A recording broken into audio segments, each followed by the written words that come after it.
అమ్మా నాన్న రెక్కలాడితేనే బుక్కెడు గువ్వరా, వాళ్ళ రెక్కల కష్టపు సెమట సుక్కల దారను నీనురా, వాళ్ళ రెక్కల కష్టపు సెమట సుక్కల దారను నీనురా.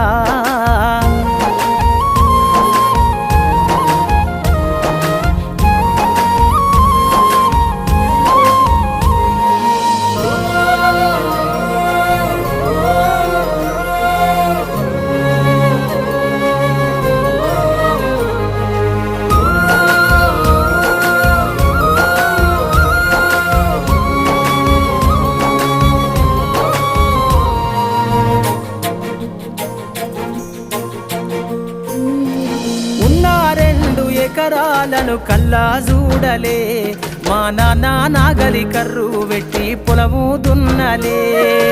ఉన్న 2 ఎకరాలను కల్లా చూడలే, మా